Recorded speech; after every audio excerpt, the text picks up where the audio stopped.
Here we go, game on. Good afternoon, everyone. So the good news is we are the last panel between you and cocktails, and it's going to be lots of fun. That's awesome. Some of you already started. I'm Beth Sidhu, Stagwell's Chief Brand and Communications Officer. Stagwell is a global marketing network that works with brands all over the world to transform their interactions with consumers. And last year, we, along with these two wonderful gentlemen, created something called Sport Beach at the Cannes Lions International Festival of Creativity. And we looked at how sport drives culture and technology and innovation, and how athletes are becoming brands in new and interesting ways. So today we're going to continue that conversation. Kalen Thornton, the CMO at PepsiCo and a former linebacker for the Dallas Cowboys. At Gatorade, Kalen works to lead brand strategy, integrated marketing, portfolio management, creative storytelling, and the expansion of consumer engagement across digital channels. I learned something in doing this research. In between football and Pepsi, Kalen worked in private wealth management at Nike and managed to get an MBA from Stanford. He is also a Longhorn and went to UT Austin. So say welcome. Good afternoon. Anybody out here? Welcome. And Brandon Marshall, who was a 12-year NFL veteran and today is redefining really what it means for athletes to be creators, started I Am Athlete, the wildly influential podcast, as well as House of Athlete, which is a lifestyle brand. So we're so excited to have you guys here. We're going to talk about lots of different things. And to start, actually want to go back to the beginning. Tell me about your personal journey as athletes. How did you get into sport, and how did that take you a little bit to where you are today? Kalen, we're going to start with you. Yeah, no. I've played sports since I came out, I think, like just one of those hyperactive kids. So I needed an outlet. And my mom was like, you know, can't stay in the house, so go outside. And so first sport was gymnastics, and which is unorthodox, and then soccer, rollerblade hockey, hooping was my first love, and I've been the same height since I was in 6th grade, so I thought that was gonna be the path, and then I sailed out, and ultimately football was where I leaned. So I didn't start playing organized football until my freshman year of high school, and I was a little bit of a late bloomer, but was fortunate enough to be able to get a scholarship at the University of Texas, went down there, played all 4 years, learned a lot under Coach Brown, and then had a chance to go and play in Dallas as a free agent, which was definitely a journey. I think, you know, when you are coming from sport and you're dreaming of making it big or making it to the NFL your entire life and it doesn't go as planned, but then you still have opportunities, like earn it in a way through free agency, it just taught me a lot about resilience and how to keep moving even when there's obstacles in front of you. But I was fortunate enough to play there for a couple of years and then had old man knees and had to give it up. So that was a little bit of my journey, at least through playing professionally. But I even now think of myself as an athlete and still trying to impart that on my kids and try and stay active as much as I can. So. Awesome. Brandon? Well, it wasn't sport, it was football for me. I come from Pittsburgh, Pennsylvania, the east side of town, and it was only football, right? We actually had organized baseball because my best friend, Davon Allensworth, played baseball, and we all looked at him like he was like a weirdo. Like, who plays baseball? I'm sorry. But it just wasn't a thing in our neighborhood, in our community. There wasn't even basketball, there wasn't lacrosse, there wasn't soccer or track. Football, sport, I would say saved my life, right? Like, there's a lot of us athletes that come from these neighborhoods where that's the only way out, or that's all we see, or that's what we think. You know, so when I'm sitting here and I have the privilege to be around, you know, Kalen, it's like, wow, you are a CMO, like, of PepsiCo? Like, that's a thing, right? So it's pretty cool because a lot of people look up to athletes, but I'm always interested in people who have done it differently, right? So it's pretty cool, but sports saved my life. So when did you think sports was really going to get you where you wanted to go? How old were you when you had that Not like wanting it, but when you realized that was going to be your ticket. 6 years old. 6. Tell us about that. I mean, I remember, it was like, Super Bowl was like a festival in our house, or was. And my father used to go to all the Super Bowls. And, just a little story so you guys can connect with me. But connecting with me, you're connecting with other athletes. You understand our stories, right? And how to work with athletes, where we come from.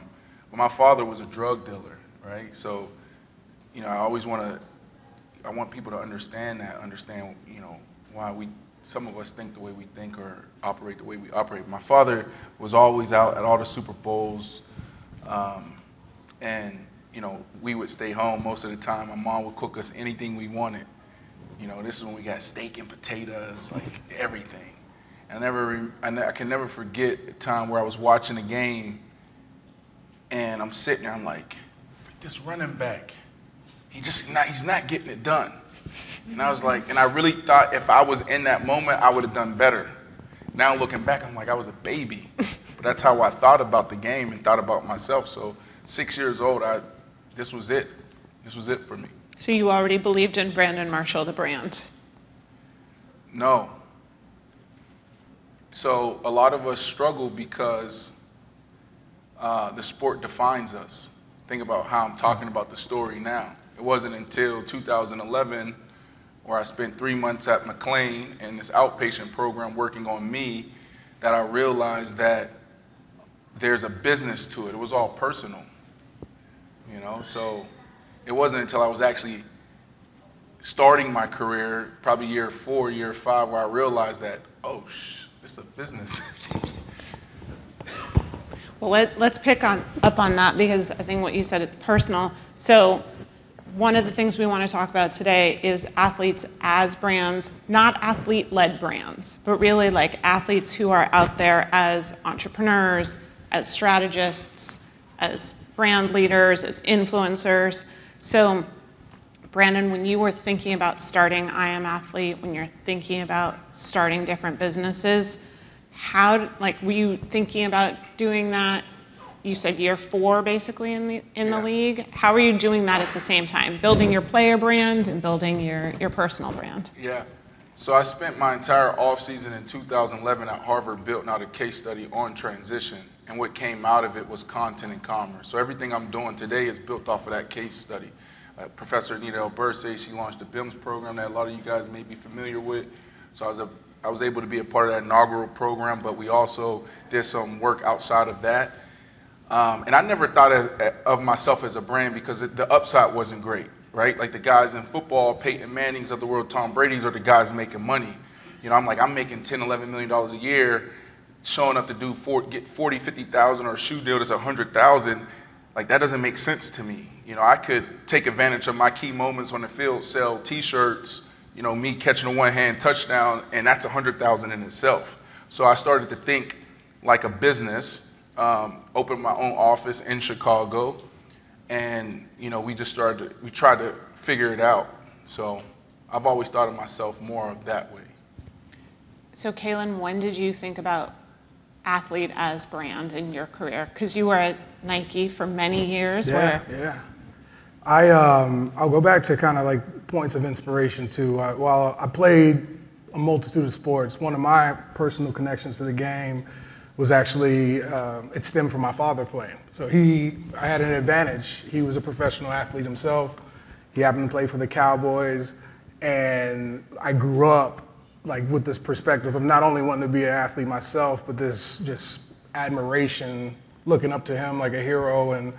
And so part of my connection to football was just this desire to connect with him. And my parents split, and he's still around. I actually saw him this past week. He was recovering from surgery, but there was a moment in time where he wasn't around as much. Mm-hmm. And so a lot of my motivation for football stemmed from like wanting to be like Pop and wanting to have a bigger connection with him. And so that, as a catalyst into the game, was advantageous for me because he would give me, the breakdown on what it was before most other athletes experienced it. So I knew it was a business. Yeah. Is where I was going. Like he schooled me on that early. And then even when I was in college, I felt it was a business, just like from being an athlete and seeing how people were monetizing it. And so I never thought of myself as a brand either, but I did think of myself as a business person. I thought of myself as someone who could be a leader. And so I was constantly curious about what was happening with our sponsors, our partners. I'd be that nerdy guy in the locker room reading Wall Street Journal, like even in college and certainly in the pros. And so what changed for me was this recognition that, like, hey, there's all these people who are monetizing off my likeness, and why shouldn't I do that myself? Why can't I actually be in the room making decisions on behalf of athletes and empowering them to be business persons as well, or whatever their desires might be?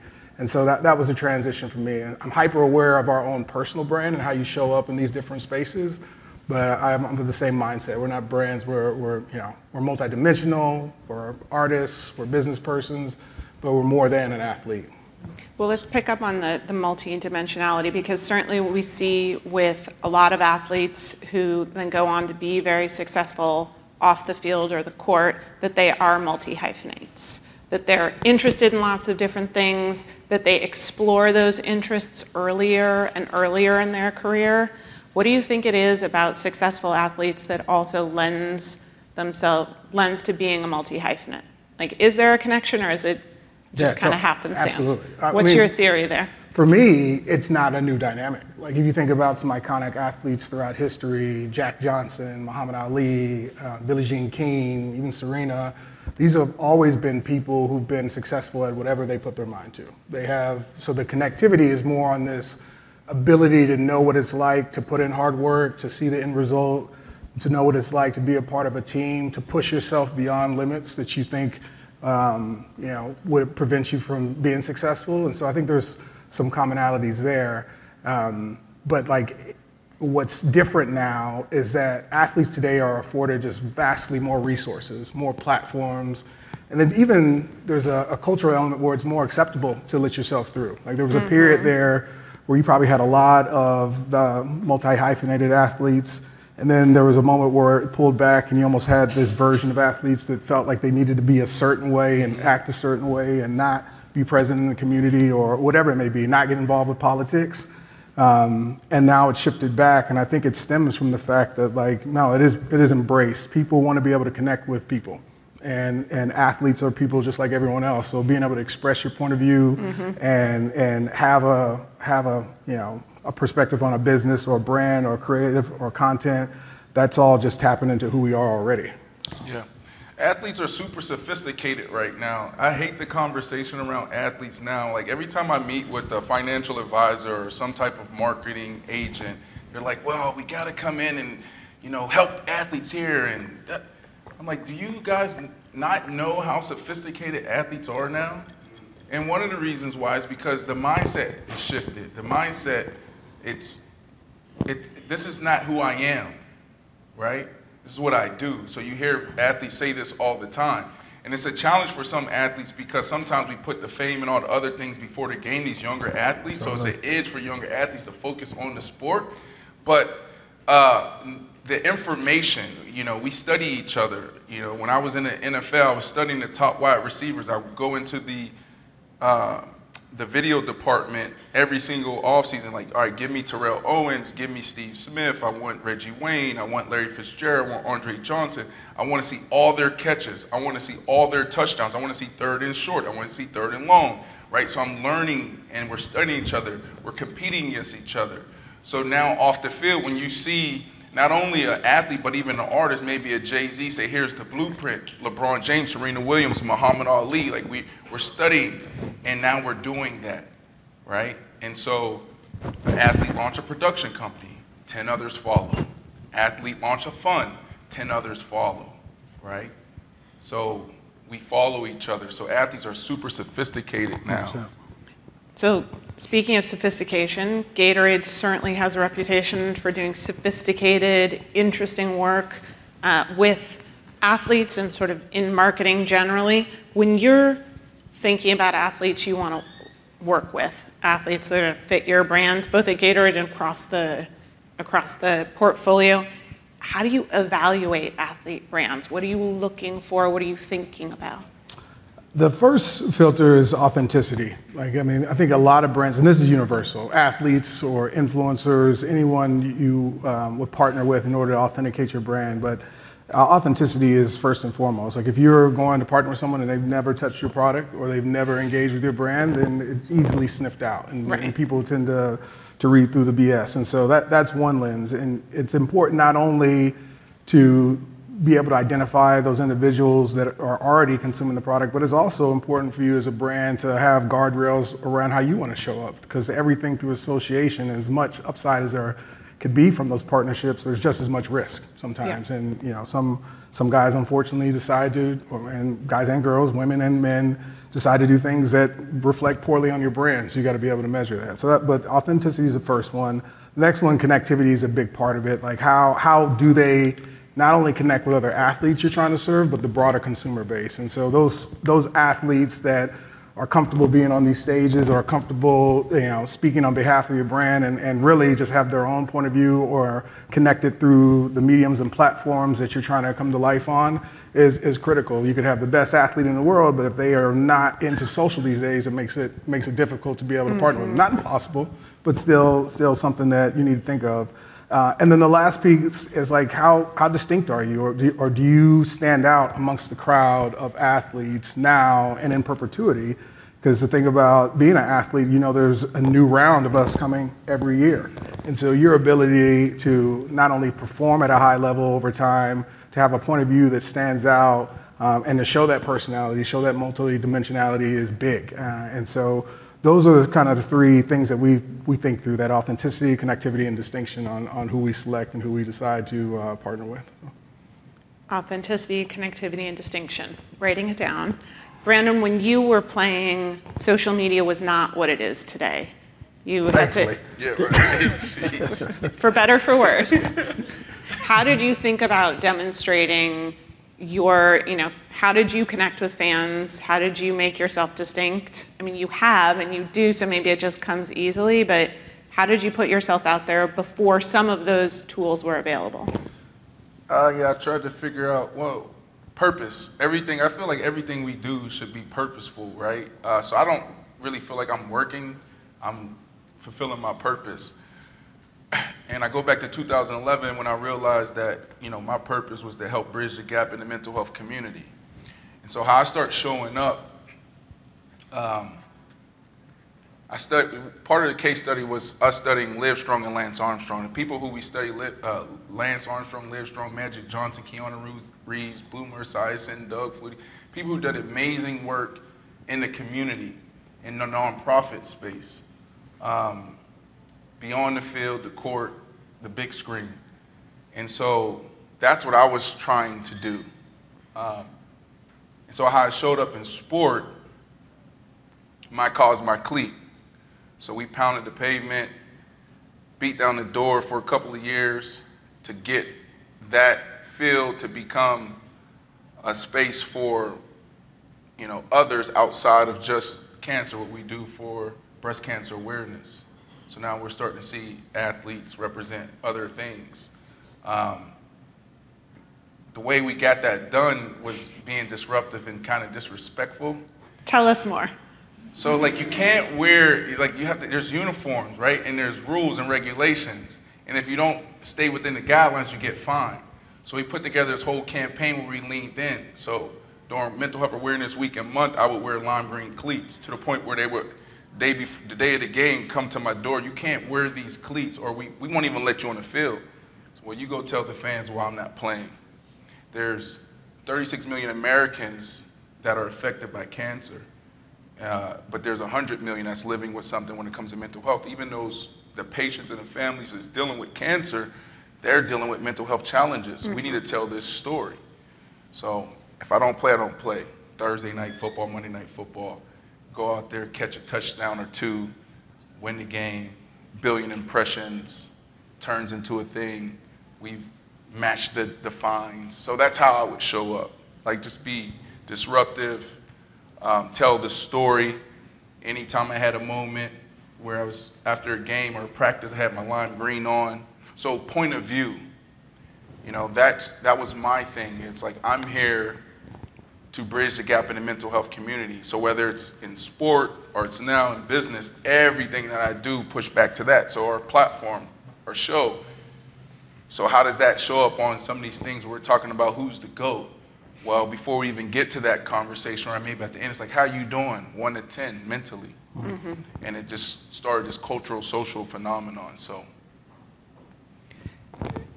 your use of lime green was sort of the marker to get people to pay attention to something on the field, but that was off the field. I feel like influencers are a huge part of how we get people to pay attention to things today, and was also not a part of the game as much when you were playing.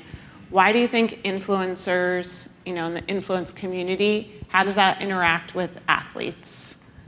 And if you're Gatorade and you're thinking about how you're going to tell your story, obviously athletes are a part of that, Yep. but so are a broader group of influencers. How do you think about influencers as brands? I think it's interesting. The word influencer can sometimes be polarizing. Mm-hmm. I think we call them authenticators within Gatorade and Pepsi. Yeah. All right, no influencers, only authenticators. And the reason why is like, I think of people who are credible in their space mm-hmm. because they have either been dedicated to the craft, they have a perspective, purpose, point of view that allows them to be a megaphone for a number of issues is where influence comes from. And so the various mediums in which we're now connecting with people, whether you're an athlete that affords you that platform, whether you're an entertainer, a musician, whether you're a creator, you can even be a chef. Our oldest influencers, a part of Gatorade, are actually the trainers and practitioners that are in the locker room. So mm-hmm. when you're sitting there getting taped up, if they can give you credible information around what your sports nutrition and hydration, that was certainly something that Gatorade has leaned into a while. So we see that vast universe covering all scopes of influencers and authenticators. And our job, which can get complex sometimes, is like, how do you weave that tapestry together? Like, how do you actually have someone or a multitude of people across all these different dimensions speaking on behalf of your brand in a way that feels connected, in a way that's additive, and ultimately helping consumers understand what your brand's all about. Like that is the purpose of those partners. If you can get people to be amplifiers of your message in a way that's authentic to them and crosses over, that complements what their purpose is and what they're speaking about, that's when you get word of mouth. And that's been around for a while. If you think about like broadcasters back when it was just radio, like that was their purpose, right? Like, and so again, making sure you have clarity on what your message is, making sure those ambassadors, authenticators have clarity on it,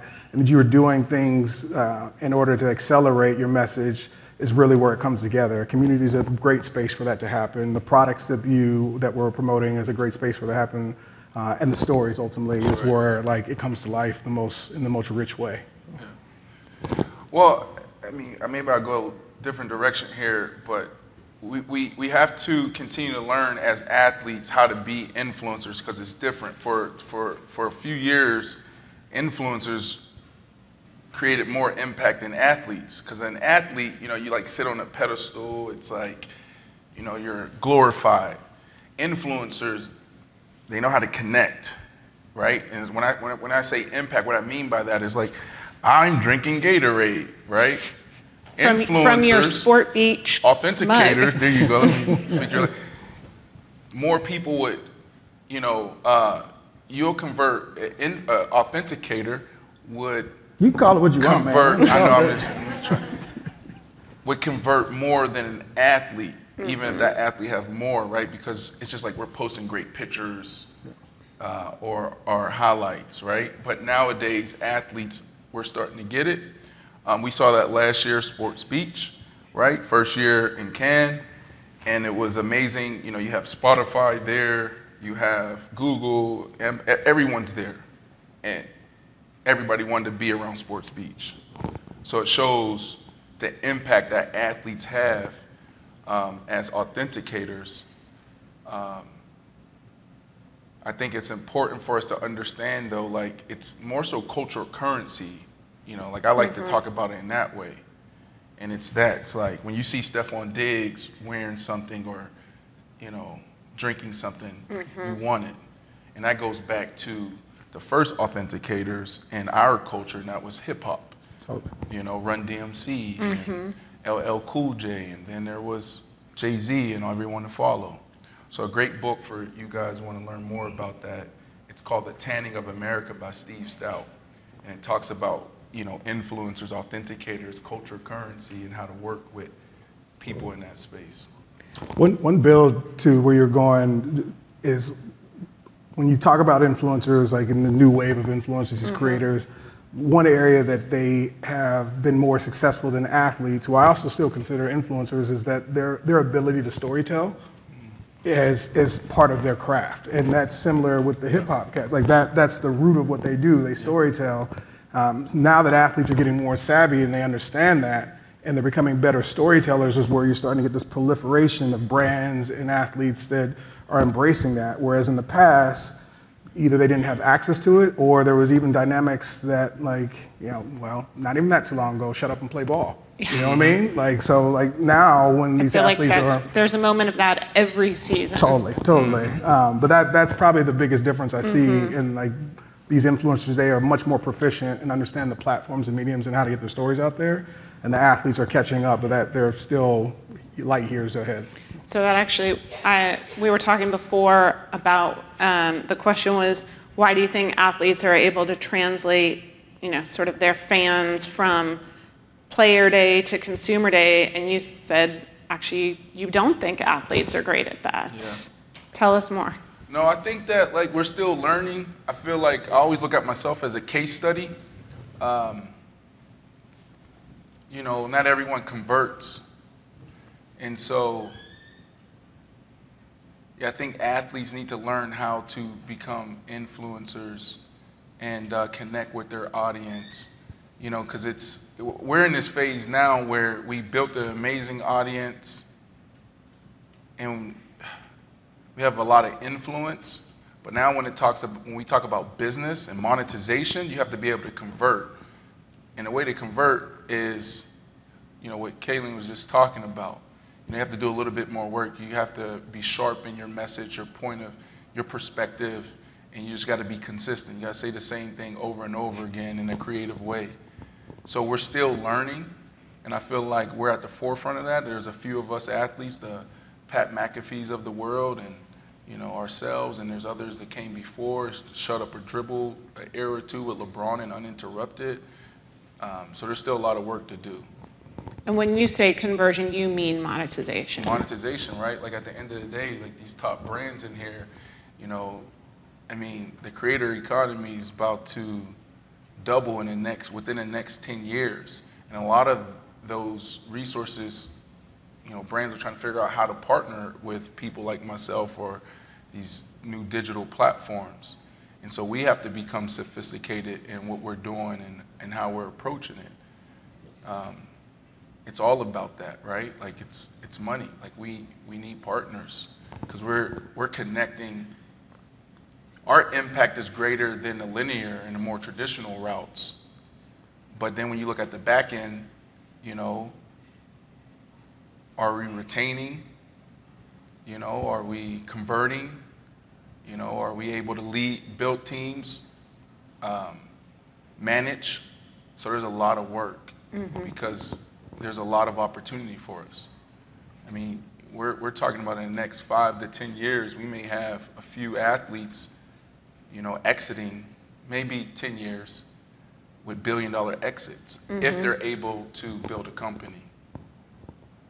So Kalen, when you're thinking about athletes you work with, obviously you can measure monetization on sales. That's the most traditional way to do it. But how else do you think about measuring conversion and impact? It's one of the areas that my team is constantly studying because it's changing so rapidly. The landscape is, and historically it was enough to act as a brand, as a sponsor, and you were investing in spokespersons, and it was a simple transaction where you did give them the check and they said, hey, I'm drinking Gatorade now, and that was enough. But it's not enough anymore on both sides. One, consumers are have started to get a little bit numb to it, they can sniff it out. And then two, there is a lot more activity within the entire influencer athlete community on like, wait a second, I understand that my value to this is exponentially greater when I lean in. So we're going from like sponsorships to actual equity partners, and we're going from individuals where, or even if you think about signage and a team or a league, we're going from that to, no, we're actually equity stakeholders together, and we need to grow this together. And it means as much buy-in from their side as it does ours.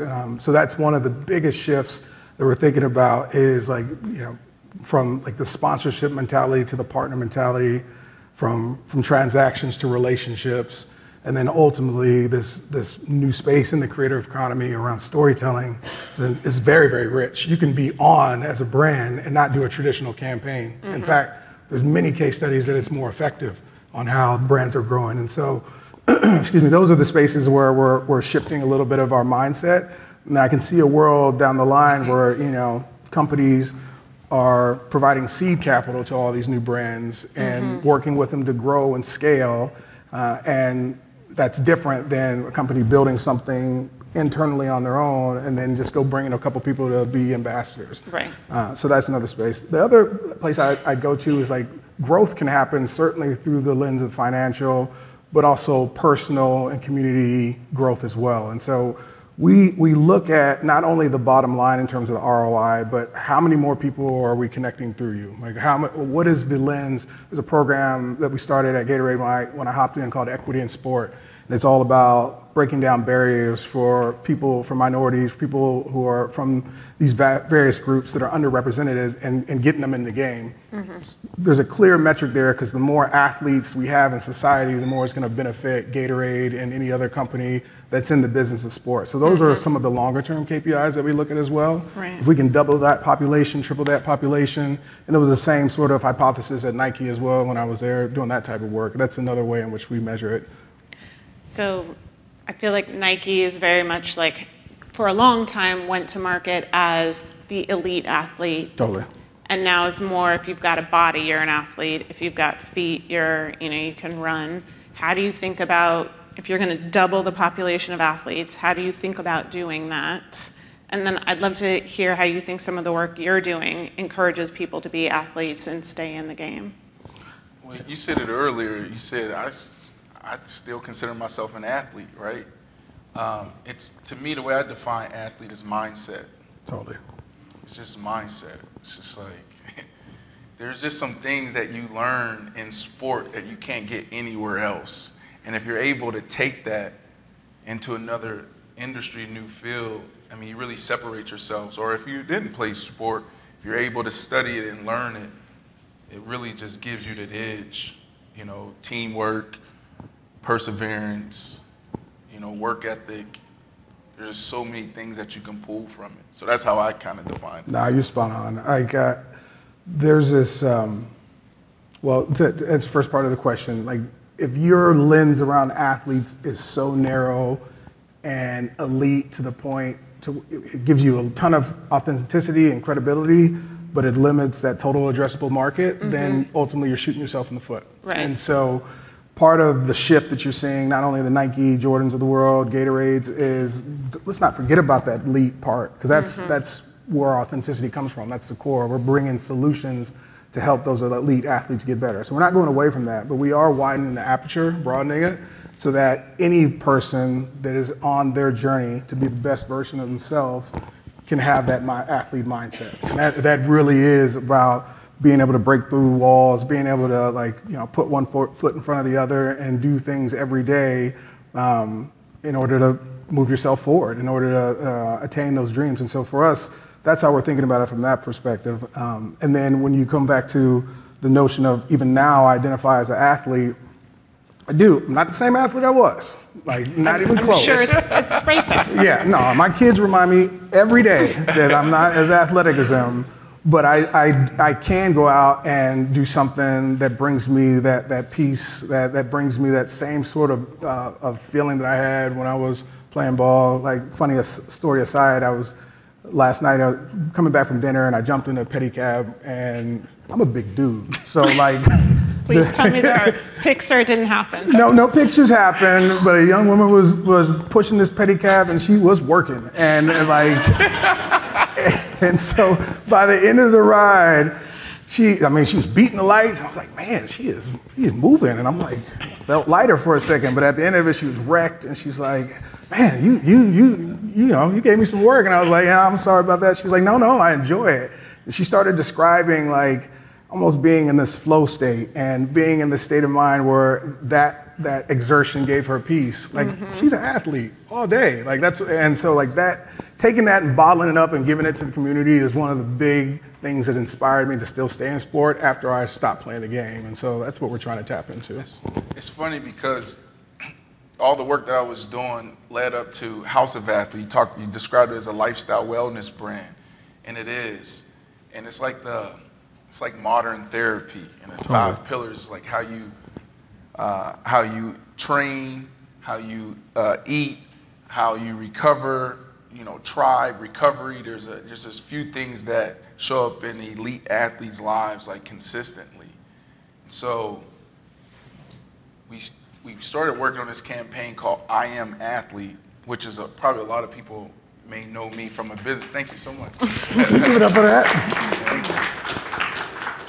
And so that's our media entity, right? But it really was a campaign for House of Athlete to connect with people that are a nurse or firefighter, entrepreneur, weekend warrior, at-home mom, at-home dad. And then the pandemic hit, and we started this podcast, and we needed a name. And I was like, in 2 weeks, we're going to start this podcast in 2 weeks. I was like, all right, here's the name. And then it broke through. I was like, oh, shit, excuse my language. I was like, damn, that was supposed to be for House of Athlete. But talking about athlete mindset, this name, I Am Athlete, that's why it was created. It's supposed to be a campaign for House of Athlete. It's a brand campaign that worked. It became its own brand. It became its own brand, ones. yes. Yes, it became its own brand. So we're going to take questions from you guys in a couple of minutes, so get your toughest ones ready. I want to just pick up on I Am Athlete and where you're going with the brand. Yeah. Like, what are the extensions? I know you and Cam Newton have a show, I Am Iconic, but tell us where the brand is going. Well, I'm going to talk to you guys about the feeling, because sometimes it's hard to, this is supposed to be internal language, but I Am Athlete would be the next generation ESPN. Not just ESPN, but there's other networks and platforms. It just doesn't work for athletes anymore. Tired of going on someone else's set or show, you got that gotcha moment. About to donate $2 million to this community, but you're talking about something 10 years ago that happened in my youth. And that's the story, that's the headline. Or you cut what we say for clicks. We just did an episode with Russell Wilson, and within the first 3 days, 7 billion impressions. And I learned a lot through that process too, because we sat down and he was the first athlete who was like, I want the headline to be this. And I'm like, shit, Russ, I really got to ask the messy questions so we can get the impressions, right? But it's how we do it. It's always worked. It's because it's coming from me, and it works. What headline did he want? I'm a winner. And it worked. So I say that because it's a partnership, a collaboration. For me, it works for Gatorade. They want those impressions. We got those impressions, right? So I'm thinking about the numbers. But I'm also thinking about protecting a player in a way where he feels safe to come tell me the story. But we're still going to talk about everything, hold him accountable. But I am a winner. So how did we do that? We sat down. We partnered on, the content, what we're trying to accomplish. And we said, okay, this first clip that we put out, this is the first clip. I'm a winner. I lost for 2 years, but I'm still a winner. And you can't get used to losing. Losing is contagious, but so is winning. Networks start picking it up. So we waited. 12 hours. And then we put out the next clip about parenting, then about Denver, and then about all the other stuff that everybody wanted to hear. So that's what we're taking on. And the way that's going to show up is in live daily shows. You know, our own version of SportsCenter, First Take, PTI, our weekly shows. You see a lot of, we call them podcasts. A lot of athletes are doing this.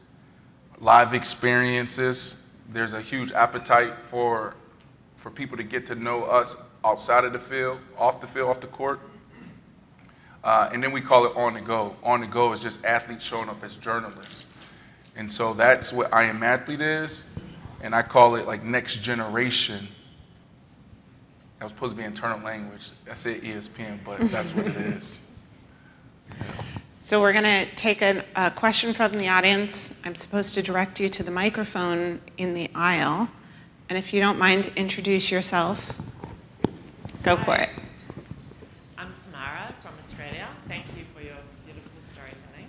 So Wait, get closer to the microphone so everyone can hear the important questions. Okay, so is that working? Sure, we'll go with that. You're good. Maybe I'll There you go. There you lift it go. up. There you go. Own it. Thank you. So I'm Samara. I'm from Australia, working on a campaign for teenage girls about body image issues. And influencers have really messed things up, you know, like the traditional version of an influencer. And so now we're bringing athletes together with brands to use storytelling to help teenage girls with body image issues. Just wondering what advice you would give me for this campaign based on your experience as amazing storytellers. Kalen, that's you. Body positivity for girls. Very much so. When I was in the CMO role of Gatorade, part of the opportunity was to connect more with women for the brand. It's been historically, not intentionally, but skewed towards masculine teen athletes. And so part of that is like, you can't be what you don't see. And we made a conscious effort to actually go against the traditional tropes of fitness and select people that were on a journey of being the best version of themselves, of being athletes, but just didn't fit the bill. And so there was a woman that we brought in to the launch of this new product called G-Fit.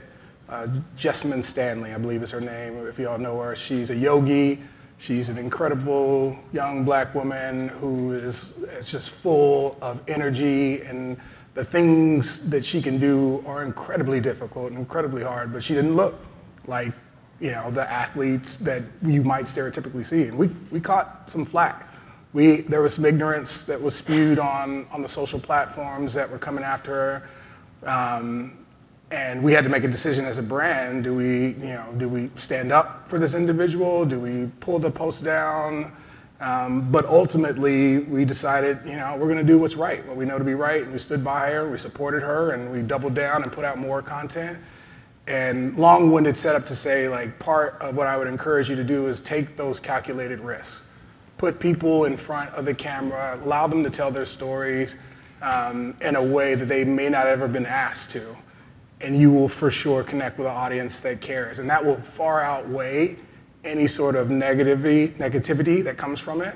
And I know there's examples from other brands recently that had not had that experience, but I would say the big difference is certain brands either didn't come from an authentic place when they did that, which it sounds like you are, or they didn't lean into it. They didn't continue to lean into it. They avoided the risks. They avoided the controversy, and then it inherently doesn't work out for anyone. But lean into those spaces. Give those people the microphone and amplifiers. Let them tell their story.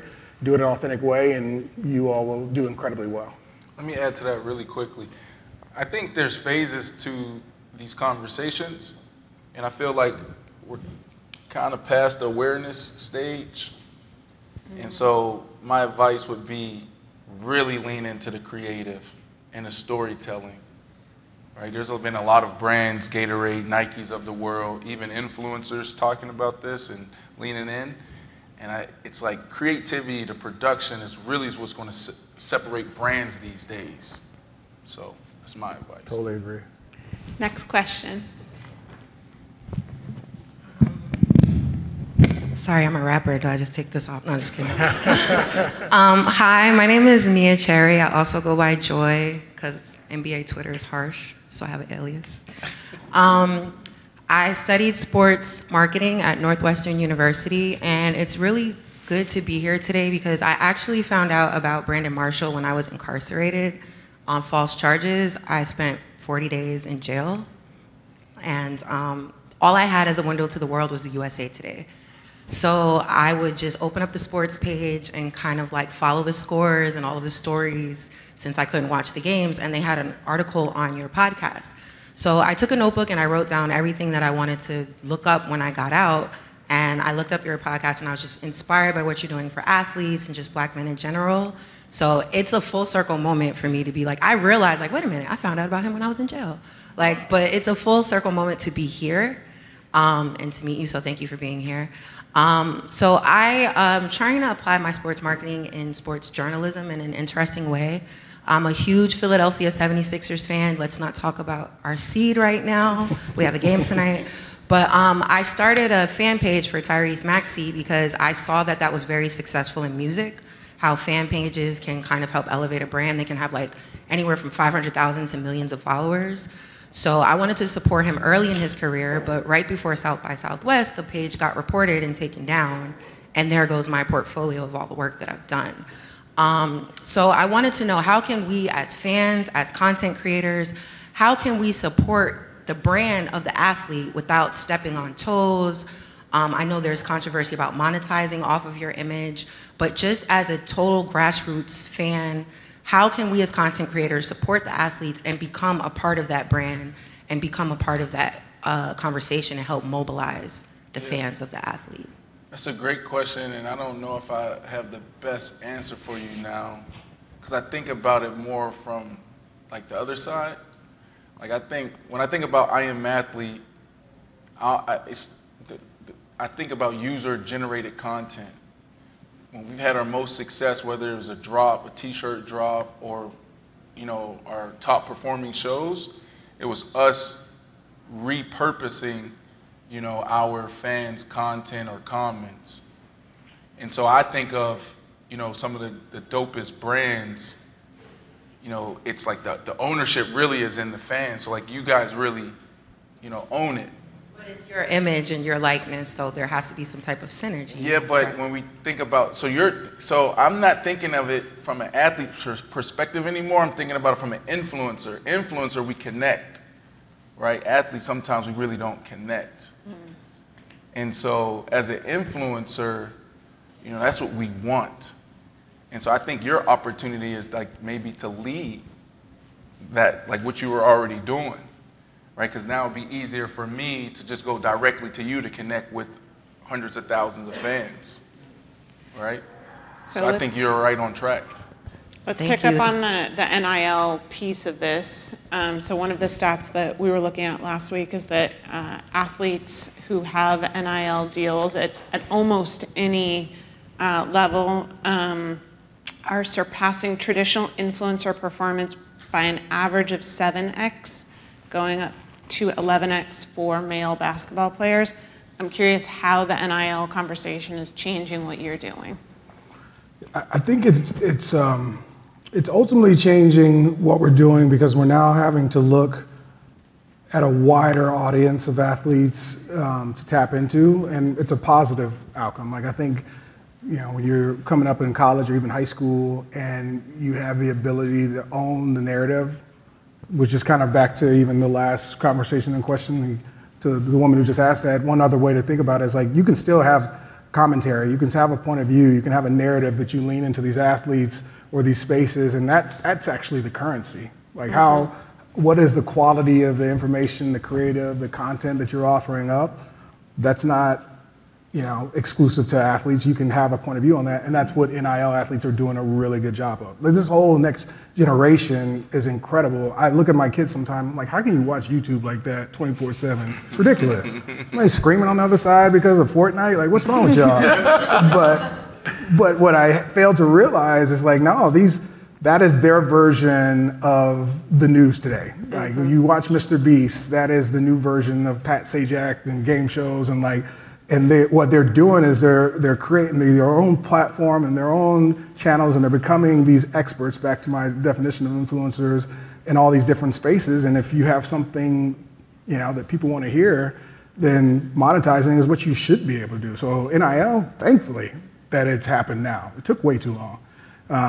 The flip side of that, the watch out, is I do see behavior sometimes of these athletes that become so fixated on that they forget about what their main job is. Like, you still have to perfect your craft. Mm-hmm. You still have to put in the work, and you can't get so distracted by this other area that you don't get to where you're at. And I won't name any names, but I think you're starting to see some examples of athletes that have actually peaked earlier than any athlete has ever done in the history, because they can now. Like, came out of high school with a ton of hype, or even in college, stayed 1 or 2 years.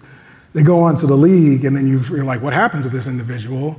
Well, in some cases, they got too fixated on over here versus doing what they need to do. So those are the both benefits and the watch outs, I think, of NIL. So. I want to know what you think, but I want to get a couple more of our audience questions. Rapid fire, my friend. Rapid fire. Hey guys, Adam, coming from an advertising perspective. So brand strategy in my head is kind of, illuminating the path forward on the way to win. And I think that gets lost sometimes in my world a little bit, but how have you used your athlete mindset to win based on, the consistency of brand have you guys been talking about, and then opportunity spotting going forward? One more time. How have you used your athlete mindset to establish brand consistency and then opportunity spotting going forward to win in the marketplace? It's good. You want to go first? That's a good question. So funny, I was in a therapy session 2 days ago with someone on my executive team and a therapist, right? And we're just working through it because it's team environment. We got to be on the same page. We got to be aligned. And we're talking about people. And I just shook my head like 30 minutes in the conversation. I was like, we've done this before. We've done this before. This is the team. This is football, right? Like, and we were talking about how that process, like, you take that and you can put it into business. I was like, we just wasted. I felt like, I could be wrong, I felt like we wasted like 30 minutes talking about this, when I'm like, the process already exists. And so when I walked into certain locker rooms, there was only 3 to 4 things that we focused on. It's very simple. All right, check your ego at the door, win a division. Everybody had their own little things. And so it's the routine of that. So how I've used it is keeping things simple, focusing on the main things, and staying in that rhythm, which is routine. There's a lot of distractions out there, but literally we go in, we do the same thing over and over again. I call it putting a championship routine in place. And it's built off of the work and the process and not the emotions. Because if I come in and, like, his knee hurts today. It really does. Can I tell the people that, that you're on injured reserve or the injured list? Yeah, absolutely. We're supposed to lift weights today. That part's not true. Well, I'm saying that we're supposed to lift weights, say, as athletes, as players. He may not do it because of the feeling, but if you buy in and embrace the process, you just stay in rhythm. This is what I got to do. This is what I got to do. This is what I got to do. So it's that process, championship routine. And no matter how you feel, no matter what happens, you just continue to work the routine. You continue to work the process. You lose a game. What do? How do you get over it? Get back in the weight room. You get back into film. You gather as a team, and you just work it and work it and work it. The thing you need to be focused on is your routine, is your process championship level or not? I couldn't agree more, man. Like, it's such a unique insight, because that consistency and routine is critical.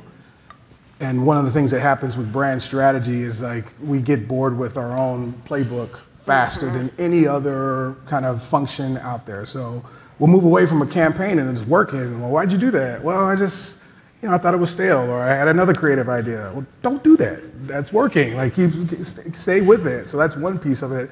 And then the other glaring difference between the corporate world and working in brands and teams is that you actually don't know if you're running the same offense sometimes. Like if you look across your peers and you look across the executive board, and if there's not alignment between marketing and finance, there's a disconnect there. Worst case scenarios is even within marketing, you've got one team over here running, this open offense spread eagle, and the other one's over here running the wing tee. Man-to-man. And you're like, wait, that was from 1947. Like we moved on from that. And so really making sure that you're working against the same objectives and you truly are aligned is probably the hardest component of being in this environment versus team, because teams are like, no, you either gonna do this, we're gonna cut your ass. Like and there's gonna be a score, there's gonna be a moment that there's a score in lights, and everyone's gonna know if we worked as a team. 100%. And it's easy for me because like on the House of Athletes side, it's like, all right, was this a part of my 13-year experience as an athlete? Somebody come in, well, we wanna do this. I'm like, I never did that. Yeah. I'd never seen that in a facility before. And then on the media side, does this protect the athlete? Does it put the athlete first? Because if you read the mission statement to FS1, ESPN, it's to serve the fans. Well, here we serve the athlete, the fan follows, right? So it's very easy for me to stay on point because it's like athlete, athlete, athlete. Very simple. All right, we're gonna take one more question, then I've got a rapid fire. But I hope everyone wrote down Brandon's pearl of wisdom is your routine championship level. Yeah. So I'm going to put that on a t-shirt to remind ourselves when we wake up in the morning. All right, last audience question, then a little rapid fire, and then we'll let you guys get to cocktails. Yeah, nice. Thank you for being up here and taking these questions. This is kind of for both of you, and you've touched on it earlier with NIL. How does the conversation evolve to college athletics where you're on a time limit, 99% of you aren't going pro, there's regulation is in chaos, there's not a great education system in place. How does that evolve? I know there's a Gatorade Player of the Year, she did a panel earlier, right? Like, how does that involve with working with college athletes particularly, and then from the athlete side, how do you take advantage of the time that you have and, push that forward into the next stage of your life? Geez, it's a layered question, but in a good way, and I think we're still waiting to find out. I don't know what will happen, but what I hope happens is you actually have society and this community embrace professionalism from top to bottom. And a lot of people would immediately say, like, why would you do that? Like, because there are some traditional schools of thought. It's like, oh, you go play to college so you can focus on academics. And I think that's important. My mom would kick my ass if she thought I ever said anything that was taken away from academia. But that doesn't mean these athletes can't also be professionals. And so what I'd like to see happen is a lot of the grassroots and even our system get reevaluated. There are so many spaces that are either inefficient, and I will say it, in some cases exploitive, around athletes. And my hope is that NIL starts to change that, not only through hopefully some refined policy, but you start to have true business persons go and look at the model. And if you think about the European model, especially for soccer and some of these other club sports, it's probably where we need to go. We probably need to be thinking about player development. We probably need to be thinking about helping these athletes build their brands all the way from the time that they're younger through however level that they play Whatever at. level they get to. It already happens in pockets. Like tennis, different system than basketball and football. Golf, different system than basketball and football. And so I'm hopeful that you start to have this consistency across all sports to where kids are not only taught, all right, yes, play the game, develop, but here is the business of sport. I'm thinking about it even like trade. Like that's what we should be preparing these kids for. And that's, if I'm an athlete, that's what I'm gonna hopefully instill upon my boys, not only continue to work on perfecting your craft, but understand how it works all around you. So that for me is the long-term benefit potentially of NIL. It should be. And I see it as an opportunity on the business side of it, right? Sticking with athlete, House of Athlete, we start training athletes at the age of 12. This Olympics, we'll probably have 5 or 6 medalists that we've been training, going back to when I was playing in the league, 2012, 2013. There's times I'm interviewing cats, and they're like, I train at your Tampa location. I'm like, or I train at your Chicago location, right? And so now NIL passed, what, 3-4 years? It was 3 years ago, 4 years ago? Yeah, if that even, yeah. Yeah, 3. it's 3. So from the House of Athletes standpoint, the opportunity is to teach. I have these babies at 12 years old, teaching the families, right? Some of them open up an account, taxation, right? Management, looking at deals, contracts. So I look at it as a partnership. And then on the media side, it's education as well. One of the things that people love about a lot of our athletes, you know, even outside of I Am Athlete, you know, conversations that we have is like giving the game. And, you know, the youth and other athletes, professional athletes, they listen. So it's teaching them how we should do business. Totally. The beautiful thing, B. Marshall and I talk about this often, like, the beautiful thing what he's done and is doing with House of Athlete is he's building out an ecosystem that, and some people have heard the, you know, the expression flywheel, truly is creating a flywheel to where he's got the storytelling, he's got the experiences in the actual house, he's got the product that he's working on and developing with these different CPG brands. And it is a blueprint and it's a model now that can be emulated by a lot of other, you know, rising athletes. LeBron in a different perspectives doing that through Spring Hill and Undefeated or Uninterrupted. And so those blueprints are out there. The key question over time will be, what is the capacity of the market? How many of them can we sustain? Some of them will be successful, but the ones I believe will be successful are similar to House of Athlete, that's like not about just me as my one athlete, but about all the other people that are in this community. And that'll be the differentiator between the brands that stick around from athletes and the ones that go away, because, you know, NFL stands for not for long.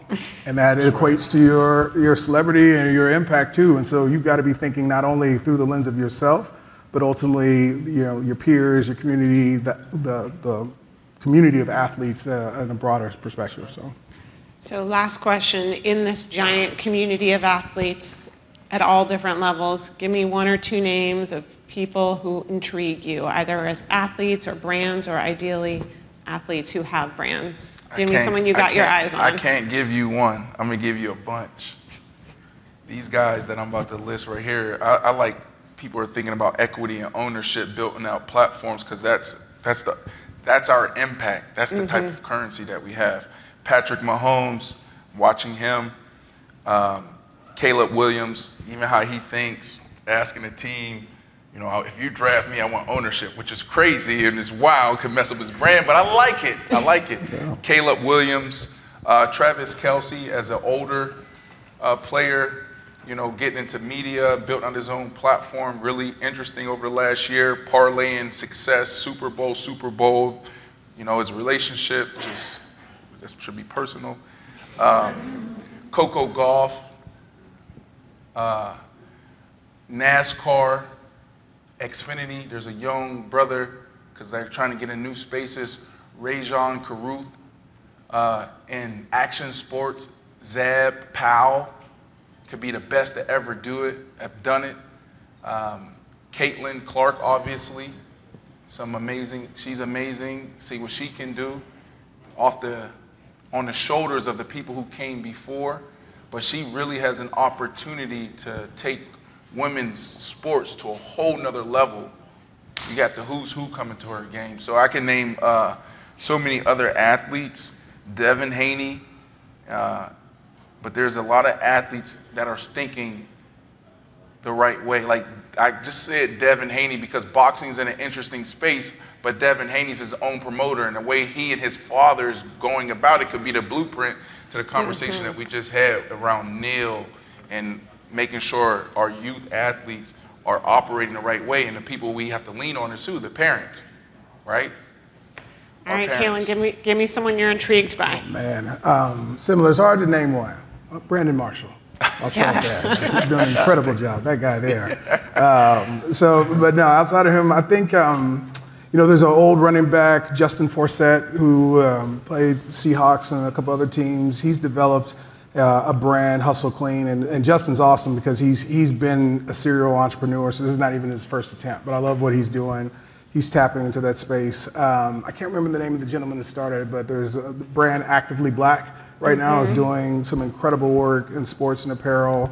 former athlete that started that one. And then I'll go non-traditional. Because I believe that journey doesn't have to happen if you did not make it to the professional level. And so when you look at an incredible artist now, Toby Ngagwe, like former football player, UNT, leaned into the creative side. I had the chance to meet him like 4 or 5 years ago before he blew up, and he's literally taken over the world. And like he's the true representation of that multi-hyphenated dimensionality that you talked about. I'm trying to think if there's, I think there was one else the person was thinking about. Oh, those young kids, I call them that. They're not that young, but like Amp and Kai Cenat and Duke is really the one I'm thinking of. He was a former football guy. They've leaned into that creative space and are doing some incredible things. I think they're going to be like Destroying. Next. They're next. Destroying's another one. Yeah. So there's a lot of athletes out there that are doing some really interesting things. So much so that if you've seen an athlete that actually could have made it and they've quit their craft to go do something else, I actually think that's awesome. Yeah. Because that means you were able to leverage the sport in order to find your passion, and you're going out and kicking ass at it. So go for it. Keep doing it. So. Well, that's going to be the last word. I want to say thank you to Brandon and Kalen.